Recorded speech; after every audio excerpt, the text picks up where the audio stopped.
ഒറ്റപ്പാലത്ത് നിന്ന് രാവിലെ കേട്ടതേറെ ഞെട്ടലുളവാക്കുന്നൊരു വാർത്തയാണ്. ഒറ്റപ്പാലം തോട്ടക്കരയിൽ ദമ്പതികളെ വെട്ടിക്കൊലപ്പെടുത്തി. പരിക്കേറ്റ 4 വയസ്സുകാരൻ ഗുരുതരാവസ്ഥയിൽ ചികിത്സയിലാണ്. സംഭവത്തിൽ ഈ ദമ്പതികളുടെ മകളുടെ ഭർത്താവ് പോലീസിന്റെ പിടിയിലായിട്ടുണ്ട്.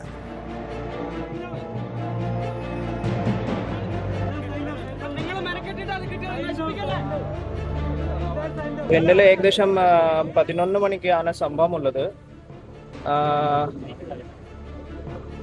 ഇതിലെ ഒരു പ്രതി മുഹമ്മദ് റാഫിയാണ് പേരുള്ളത്.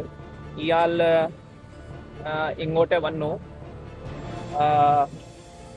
2 ആളുകൾ ഇവിടെ, ഇത് പ്രായമായിട്ടുള്ള 2 ആളുകൾ, അതിൻ്റെ ഒപ്പം ഒരു സ്ത്രീ, പിന്നെ ഒരു കുട്ടി, 4 പേര് മൊത്തം ഈ വീട്ടിൽ ആ സമയത്ത് ഉണ്ടായിരുന്നു. ഇയാൾ കത്തിക്കൊണ്ട് ആക്രമിച്ചു. നാസിർ പിന്നെ സൂറ ആണ് 2 ആളുകൾ ഇപ്പോൾ മരിച്ചു പോയിരിക്കുന്നത്. നാസിറിന്റെ ഒരു 68 വയസ്സാണ് ഏകദേശം ഉള്ളത്. സൂറ 56 ഇയേഴ്സ് ഓൾഡ് അപ്രോക്സിമേറ്റ്ലി. പിന്നെ മുഹമ്മദ് ഇഷാൻ ഒരു 3 വയസ്സുള്ള ഒരു കുട്ടിക്കാണ് പരിക്കപ്പെട്ടിട്ടുള്ളത്. ഈ സംഭവത്തിന് ശേഷം ഇയാൾ ഓടിപ്പോയി. നമ്മുടെ പോലീസ് പാർട്ടി പിന്നെ കുറച്ച് ലോക്കൽസിൻ്റെ സഹായത്തോടെ ഏകദേശം 4 മണിക്ക് അപ്രോക്സിമേറ്റ്ലി ഇയാൾക്ക് ഞങ്ങൾ കണ്ടുപിടിക്കാൻ സാധിച്ചു. പ്രജിത്ത് കോങ്ങാട് ചേരുന്നുണ്ട് പാലക്കാട് നിന്ന് വിവരങ്ങളുമായി. പ്രജിത്ത്, ഇന്നലെ അർദ്ധരാത്രിയിലാണ് ഈ ഇരട്ട കൊലപാതകം ഉണ്ടാകുന്നത്. സംഭവത്തിൽ, അതായത് ഈ ആക്രമണത്തിന് ശേഷം, കൊലപാതകത്തിന് ശേഷം പിന്നീട് പ്രതി ഓടി രക്ഷപ്പെടുന്നു. ഇയാൾ പിന്നീട് കൈഞ്ഞരമ്പ് മുറിച്ച നിലയിൽ കണ്ടെത്തുന്നു. പ്രതി പിടിയിലായിട്ടുണ്ട്. എന്താണ് ഈ അരുംകൊലകൾക്ക് കാരണമെന്ന് വ്യക്തമായിട്ടുണ്ടോ? അതോടൊപ്പം ഈ പരിക്കേറ്റ 4 വയസ്സുകാരൻ്റെ ആരോഗ്യനില ഇപ്പോൾ എങ്ങനെയാണ്? കൊല്ലപ്പെട്ട നസീറും സുഹറയും മകൾ സുൽഫത്തും 4 വയസ്സുകാരനായ മകനുമാണ് തോട്ടക്കരയിലെ വീട്ടിൽ താമസിച്ചുകൊണ്ടിരിക്കുന്നത്. ഭർത്താവ് റാഫി ലഹരിക്ക് അടിമയാണ്. ഇയാൾ നിരവധി ലഹരി കേസുകളിലും പ്രതിയാണ്. ഇവർക്ക് 5 മാസം മുമ്പാണ് ഈ സുൽഫത്ത് റാഫിയോടൊപ്പം ജീവിക്കാൻ പറ്റില്ല എന്ന് പറഞ്ഞ് അവർ സ്വന്തം വീട്ടിലേക്ക് തിരിച്ചു വരുന്ന സമയത്തും ഇപ്പോൾ ഇവരുടെ ഡൈവേഴ്സ് കേസ് കോടതിയിൽ നടന്നുകൊണ്ടിരിക്കുകയാണ്.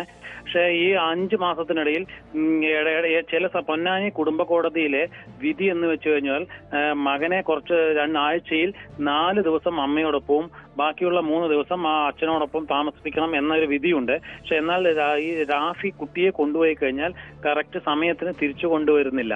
അതുമാത്രമല്ല, ഇയാൾ മദ്യപിക്കുകയും ലഹരിക്ക് അടിമയും ആയതുകൊണ്ട് കുട്ടിയെ അവരോടൊപ്പം വിടാനുള്ള താല്പര്യവും ഈ സുൽഫത്ത് കാണിച്ചിട്ടുണ്ടായിരുന്നില്ല. അപ്പൊ അതിന്റെ ഒരു പ്രശ്നവും മറ്റേ പ്രതിക്ക് ഉണ്ടായിരുന്നു.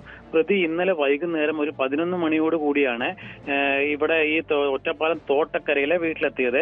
അതിനുശേഷം ഈ കുട്ടിയെ തന്നോടൊപ്പം വിടണമെന്ന് ആവശ്യപ്പെടുകയും അതിന് സമ്മതിക്കുന്നില്ല എന്ന് കണ്ടതിന് ശേഷം നസീർ സുഹറയും ഇയാൾ കുട്ടിയെ ബലമായി പിടിച്ചു കൊണ്ടുപോകാൻ ശ്രമിക്കുകയും ചെയ്യുന്നു. അപ്പോൾ നസീറും സുഹറയും സുൽഫത്തും കൂടി ഈ പ്രതിയെ തടയുകയാണ്. അപ്പോൾ കയ്യിലുണ്ടായിരുന്ന കത്തി ഉപയോഗിച്ചിട്ട് ഇവരെ ആക്രമിക്കുന്ന അക്രമത്തിൽ കുട്ടിയുടെ കയ്യിലേക്ക് പരിക്കുണ്ട്.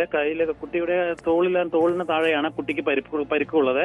അത് കണ്ട് പേടിച്ച് സുൽഫത്ത് ഈ കുട്ടിയെയും എടുത്ത് പുറത്തേക്ക് ഓടുകയാണ്. ഇത് തടയാൻ ശ്രമിച്ച 2 പേരെയും, അത് അമ്മയെയും അച്ഛനെയും കുത്തി വീഴ്ത്തുകയാണ് ഉണ്ടായിരുന്നത്.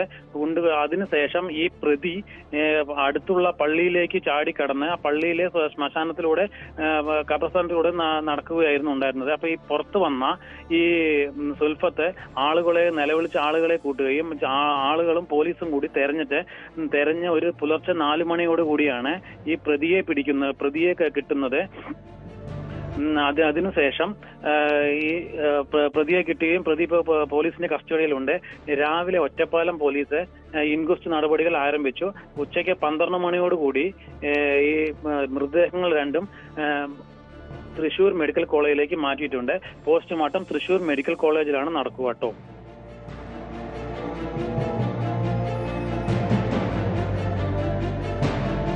പ്രജിത്ത്, ഇത് ഈ ഒരു കൂട്ടക്കൊലപാതകം ലക്ഷ്യമിട്ടായിരുന്നോ പ്രതി റാഫി അവിടെ എത്തിയത്?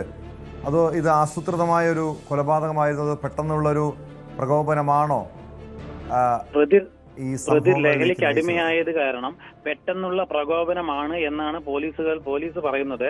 കുട്ടിയെ കിട്ടാത്ത ആ ഒരു ദേഷ്യവും കുട്ടിയെ തന്നോടൊപ്പം വിടുന്നില്ല എന്ന് പറഞ്ഞതിന് അപ്പോൾ ഉള്ള ഈ ഒരു പ്രകോപനമാണ് ഈ പ്രതി ഇവരെ ആക്രമിക്കാൻ ശ്രമിച്ചത്. ടോം,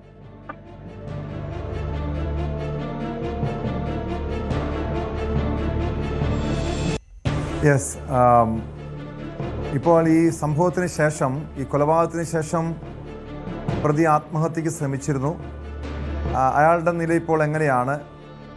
അതോടൊപ്പം ഇതിനു മുൻപ് ഇയാളുടെ ഭാഗത്തുനിന്ന് ഈ രീതിയിലുള്ള ആക്രമണം ഉണ്ടായിട്ടുണ്ട്. ഇയാൾ ലഹരിക്ക് അടിമ മറ്റോ ആണോ? കാരണം അക്കാര്യം പോലീസിന് സ്ഥിരീകരിക്കാൻ കഴിഞ്ഞിട്ടുണ്ടോ പ്രജിത്ത്?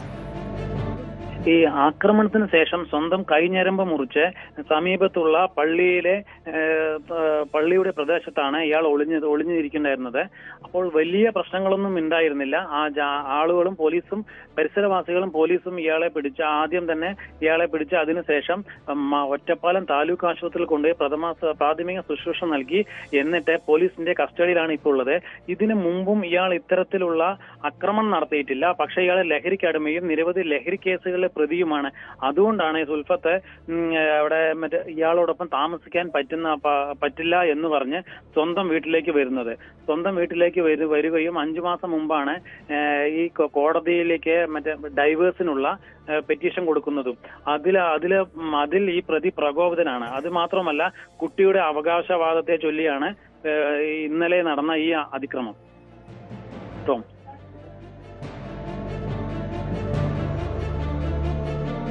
യെസ്, വ്യക്തമാണ്. പ്രജിത്ത് കോങ്ങാടാണ് വിവരങ്ങൾ നൽകിയത്.